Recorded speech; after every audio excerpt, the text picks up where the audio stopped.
Halo, apa kabar? Saatnya Anda menyimak berita Palembang bersama saya Freddy Cahya. Sejumlah berita menarik akan kami sajikan untuk Anda. Berikut 3 berita utama hari ini. Polisi ringkus komplotan pembobol mesin ATM yang sudah 26 kali menguras isi mesin ATM Bank Sumsel di berbagai kota.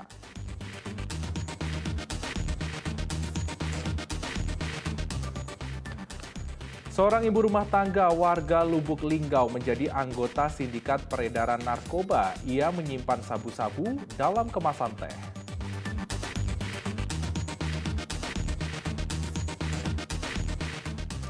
Gajah-gajah liar merusak tanaman warga di Desa Talang Ubi, Kabupaten Pali. Kemunculan gajah-gajah ini mulai meresahkan warga.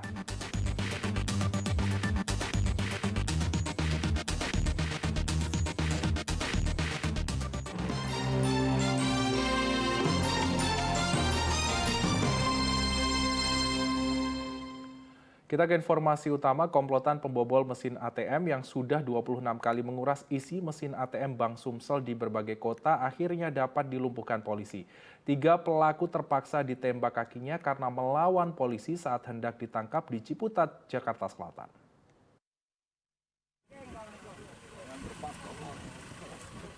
Tiga pelaku bongkar mesin ATM Bank Sumsel Bubble ini ditangkap di apartemen kawasan Ciputat, Jakarta Selatan, Senin 1 Agustus 2022 lalu. Ketiga pelaku yang ditangkap masing-masing bernama Imron, Mariadi, dan Arwansyah, yang kesemuanya warga Lampung. Polisi terpaksa menembak kaki ketiganya karena berusaha melawan saat ditangkap. Saat tiba di markas Polda Sumsel, Rabu, 3 Agustus 2022, komplotan pembobol mesin ATM ini mengaku sudah 26 kali menggondol mesin ATM Bank Sumsel Bubble karena lebih mudah membongkarnya dibanding mesin ATM bank lain. Bahkan tersangka juga mengaku pernah membongkar ATM Bank Sumsel di Jakarta. Terakhir mereka bongkar mesin ATM di halaman parkir lapangan golf Palembang. Ini alat yang digunakan. Alat yang digunakan oleh pelaku, Dede? Pelaku untuk menjapit di ATM supaya uangnya bisa ditarik. Oke. Kenapa tadi Bang milih PSB? Karena itu yang bisa dan Yang lebih bisa apa? yang bisa dimain dia Yang Uangnya yang bisa dicolong ya, yang diambil. Besar-besar ngomong kau. Selain itu emang nggak bisa, Bang? Selain ATM PSB? nggak bisa. Udah pernah coba? Belum. Berapa banyak Bang? Sudah Bang? Satu ATM dapat berapa? Berapa banyak Bang ATM? Minimal satu ATM dapat berapa? Nggak tentu. Ada yang 2,5 juta, ada yang 5 juta, Terus, ada yang 7,5 juta. ada yang 7,5 juta. Belajar dari mana, Bang? Tongkat itu, Bang. Dari kalau, Dari mana? dari kalau dia yang tahu. Siapa Kalor? Kalau Siapa itu? kawan Bang. Bukan dari YouTube ya? Bukan dari itu. Bukan. Sudah berapa ATM yang sudah pakai? 26. Hah? 26. 3 tersangka kini masih diperiksa tim Jatan Ras Polda Sumatera Selatan. Sementara 2 rekan mereka yang belum tertangkap, Mulkan dan Fernando, masih terus diburu polisi. Yona Ihrom melaporkan dari Kota Palembang. Seorang ibu rumah tangga warga Lubuk Linggau digerebek polisi di rumahnya karena diduga bagian dari sindikat peredaran narkoba. Dari rumahnya polisi menemukan narkoba jenis sabu-sabu seberat 1,8 kg.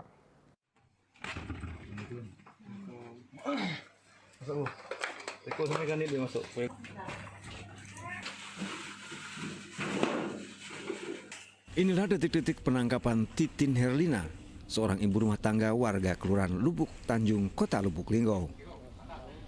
Saat melakukan penggeledahan rumah Titin, polisi mendapati 1 bungkus sabu dalam kemasan teh dan 8 bungkus plastik besar sabu-sabu siap edar dengan berat total 1,8 gram yang disimpan tersangka di dalam lemari makan.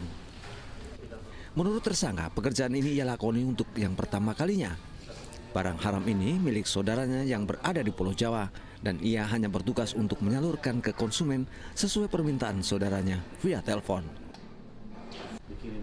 Dilakukan penggeledahan di rumah, ditemukan barang bukti sabu-sabu seberat 1,8. Untuk barang ini sendiri diduga berasal dari mana? Untuk barang ini diduga dari keterangan dari tersangka T, itu dari Jawa. Untuk mempertanggungjawabkan perbuatannya, tersangka dijerat dengan pasal 112 dan 114 Undang-Undang Nomor 35 Tahun 2009 tentang narkotika dengan ancaman hukuman paling lama 20 tahun penjara. Yanuar Ikhram melaporkan dari Kota Lubuk Linggau. Berbagai peristiwa yang menarik perhatian masyarakat luas terjadi di sejumlah daerah di Sumatera Selatan dalam sepekan terakhir. Semuanya sudah kami rangkum untuk Anda dalam Palembang Sepekan.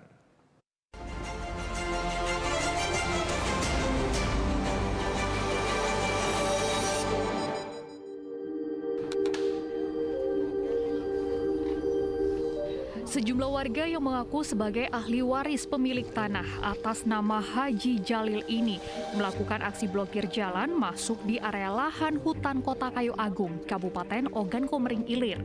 Mereka menutup akses jalan dengan menggunakan batang kayu.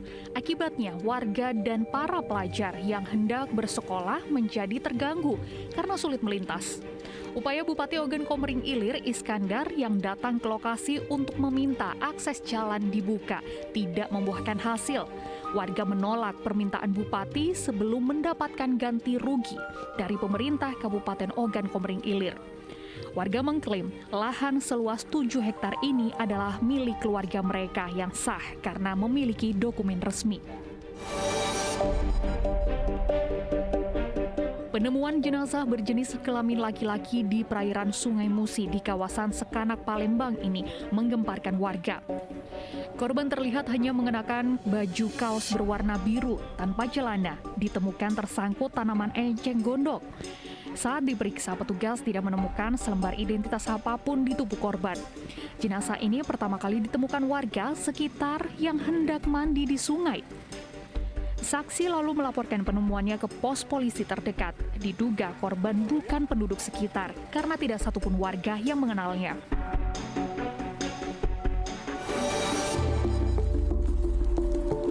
Kepulan asap pekat ini berasal dari kebakaran lahan yang terjadi di Desa Rambutan, Kabupaten Ogan Ilir. Banyaknya ilalang kering membuat api dengan cepat membesar dan menjalar di lokasi sekitar. Petugas sempat dibuat kesulitan untuk melakukan pemadaman karena lokasi titik api yang cukup jauh.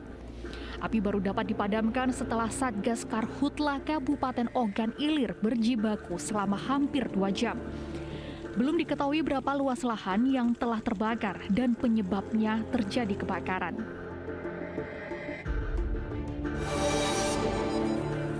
Imam Syafaat warga Tugu Jaya Kecamatan Lempuing Kabupaten Ogan Komering Ilir tak berkutik saat digelandang polisi ke Mapolsek Lempuing.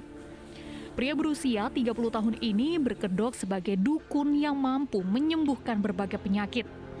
Namun bukan menyembuhkan penyakit, pasiennya justru diperkosa. Seperti yang dialami oleh seorang ibu rumah tangga bersama 2 orang anaknya di Lempuing, Kabupaten Ogan Komering Ilir. Kasus yang terjadi pada 14 Juli 2022 tersebut bermula saat tersangka berkenalan dengan korban melalui media sosial. Ia mengaku dapat melepas makhluk gaib yang menempel di tubuh korban. Namun saat bertemu korban bersama anaknya, tersangka justru membawa keduanya ke sebuah tempat sepi dan memperkosa keduanya. Tidak sampai di situ, pada tanggal 17 Juli 2022, pelaku yang berdalih hendak memagar gaib rumah korban kembali melakukan aksi bejatnya.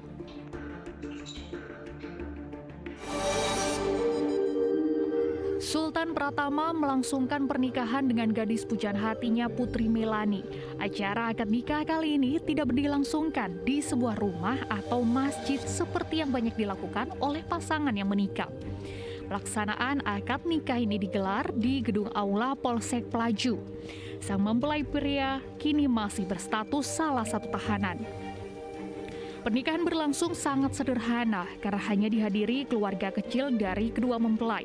Sultan Pratama sendiri ditangkap polisi atas kasus pencurian telepon genggam milik tetangganya pada awal Juli 2022 lalu. Atas perbuatannya, pemuda berusia 19 tahun ini terancam hukuman 7 tahun penjara. Tim Liputan melaporkan.